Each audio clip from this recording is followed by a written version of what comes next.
बोले राजन विदर्भ देश के राजा भीष्मक हैं। इनके 5 पुत्र हैं महाराज, रुक्मी, रुक्मकेशी, रुक्माली, रुक्मांगद। ऐसे महाराज 5 पुत्र हैं और एक कन्या जिसका नाम रुक्मणी है। राजा भीष्मक की कन्या सयानी हो गई। अब राजा भीष्मक ने चारों तरफ भगवान की ख्याति को श्रवण किया। नित्य आए दिन महात्मा आते हैं, भगवान की भूरी भूरी प्रशंसा करते हैं। नारद जी महाराज ने भगवान की प्रशंसा के पुलंदे बांध दिए। अब तो मन ही मन सोचने लगे कि क्यों ना अपनी पुत्री का विवाह द्वारकाधीश के साथ कर दिया जाए। मन में विचार आया, अपने पुत्रों को बुलाया, कहा कि भैया हमारे मन में एक विचार है। इस समय द्वारकाधीश भगवान श्री कृष्ण की ख्याति पूरे ब्रह्मांड में व्याप्त रही है। क्यों ना हम अपनी बेटी का विवाह, रुक्मणी का विवाह भगवान श्री कृष्ण के साथ कर दिया जाए। सुनते ही रुक्मी आग बबूला हो गया। बोले उस भगोड़े के साथ मैं अपनी बहन का विवाह कभी नहीं करने वाला। और जो रण छोड़ के भग गया, जरासंध के डर के कारण आके समुद्र की शरण लिए बैठा है, उस भगोड़े से मैं अपनी बहन का विवाह कभी नहीं करूंगा। अब तो भीष्म जी ने कहा भैया अब तुम खुद समझदार हो गए हो, मेरे मन की बात मैंने तुमसे कह दी। अब तुमको जहां लगे वहां अपनी बहन का संबंध करना। अब तुम्हारे ऊपर हमने छोड़ दिया। तो रुक्मी बोला मैं अभय आली बहन का संबंध करके आता हूँ। अब ये गया और महाराज चेदी नरेश दमघोष का पुत्र शिशुपाल उसके तरफ संबंध पक्का करके आ गया और लौट कर आया। बोले पिताजी कल परसों बारात आ रही है। बोले परसों बारात इतनी जल्दी? बोले ऐसी उसी जगह संबंध करके नहीं आया, चेदी नरेश राजाधिराज दमघोष के पुत्र शिशुपाल की तरफ संबंध पक्का करके आया हूँ। अच्छा भैया इतने जल्दी? बोले परसों बारात आ जाएगी। जैसे ही रुक्मणी जी ने सुना कि परसों बारात आ रही है, अब रुक्मणी जी तो मन ही मन माधव को चुन चुकी थी।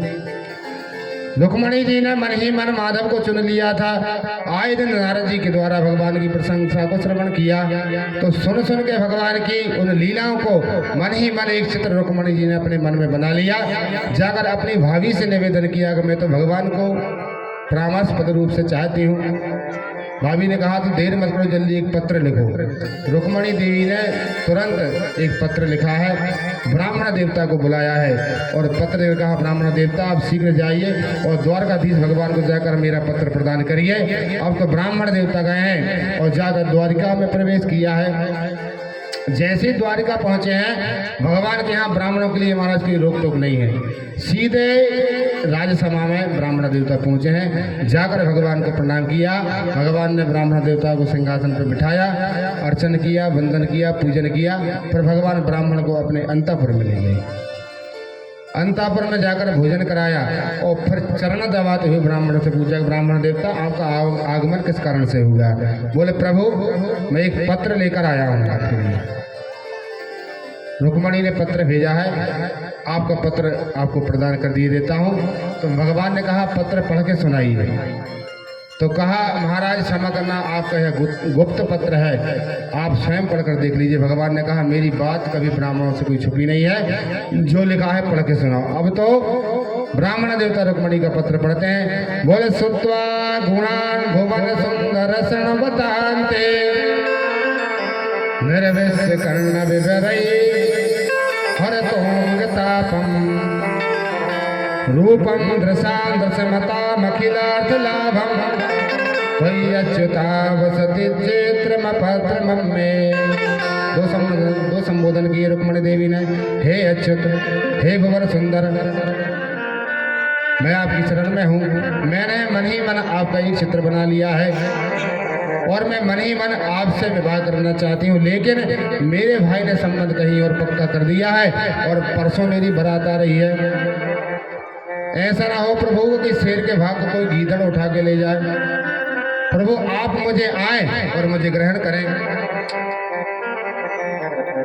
अब लिखती है कि भगवान आप सोच रहे होंगे कि मैं आपको लेने आऊंगा तो आपके भाई विरोध करेंगे तो युद्ध भी होगा, किसी का वध भी हो सकता है। प्रभु मैं नहीं चाहती कि मेरे विवाह में लड़ाई झगड़ा हो।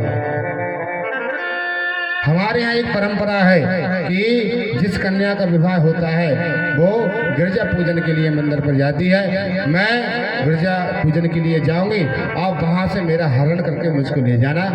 भगवान ने पूरी बात ब्राह्मण ने पढ़ के सुनाई है। जैसे ही भगवान ने पूरा पत्र सुना है, सुनकर भगवान ने कहा तथा हम चित्तो निद्राम च लभे ऋषि वेदा हम रुक्मणा द्वेषान हमोदबाहो निवारिता।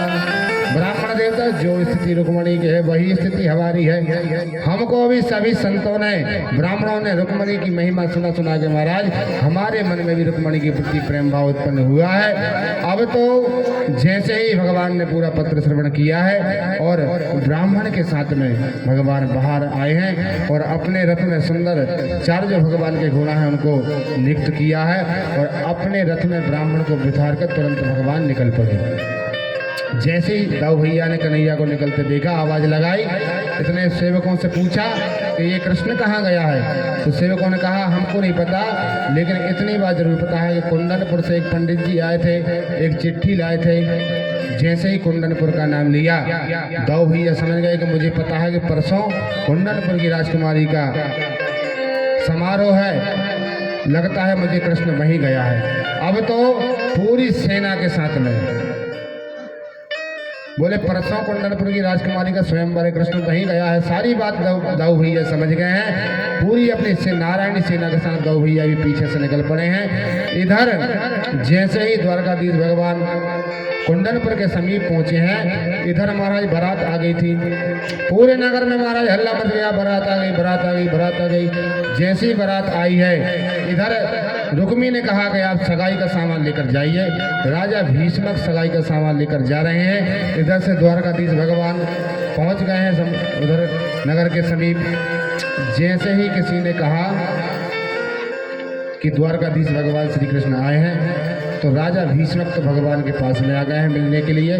इधर जैसे रुक्मणी के कान में सुनाई दिया कि बारात आ गई है, अब तो रुक्मणी जी और डरने लगी कि बारात आ गई है भगवान, और ब्राह्मण देवता का अतः ही पता नहीं है कुछ। जैसे सोच रहे थे कि हे गिरजा मैया, हे भोलेनाथ, जितने भी 16 सोमवार का व्रत की है सबका फल मुझे आज ही चाहिए।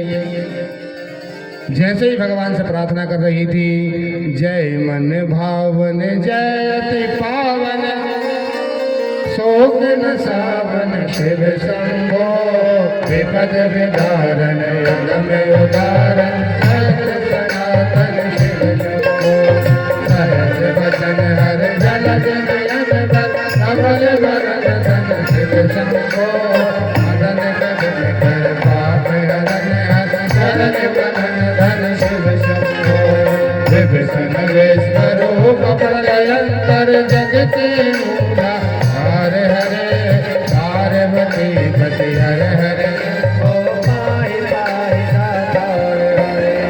जय रामेश्वर जय जागेश्वर बैद्यनाथ के हरे हरे मल्लिकार्जुन सोमनाथ जय महाकाल हरे हरे।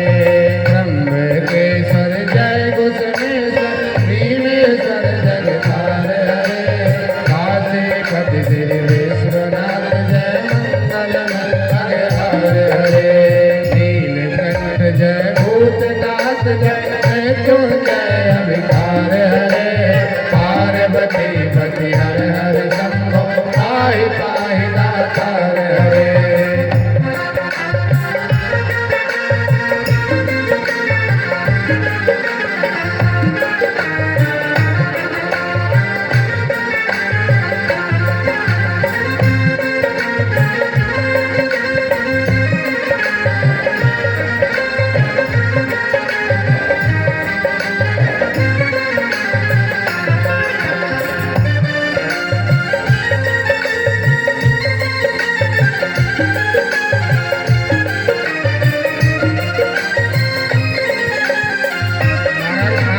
करती हैं। जय मन भावन जय अति पावन शोक न सावन शिव शंभो विपद विदारण अधम उदारण सत्य सनातन शिव शंभो।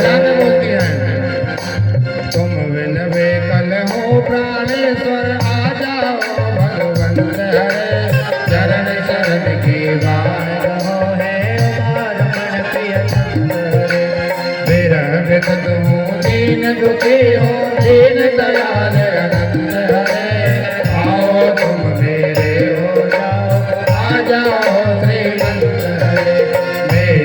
इस दयनीय दशा पर तुझको करो विचार हरे पार्वती पति हर हर शंभो पाहि पाहि दाता हरे शिव पार्वती पति हर हर शंभो पाहि पाहि दाता हरे पार्वती पति हर हर शंभो पाहि पाहि दाता हरे शिव पार्वती पति हर हर शंभो पाहि पाहि दाता हरे